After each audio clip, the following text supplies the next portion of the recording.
ଷଠି ଘର हो माटीर से सरग मोर सेठी अछि मो षठी घर जली पुणी सेठी से जली पुणी सेठी से मोहरी चितानियाटी छोट मोर गाँटी छोट मोर गाँटी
फसल कटा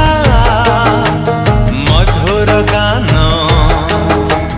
फसल कटा मधुर गान सकल मोर साहाटी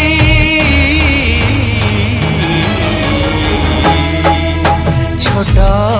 मोर गाँटी छोट मोर गाँटी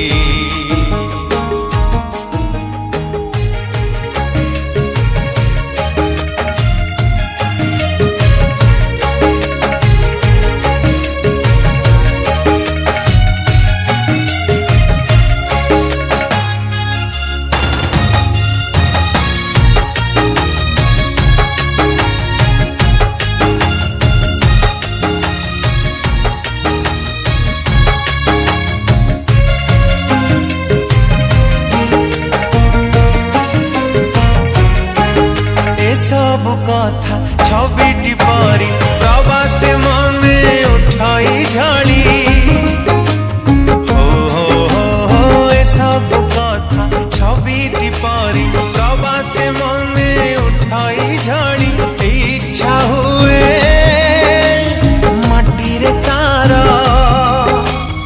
इच्छा हुए माटी रे तार सिरटी थरे मुआंती छोटा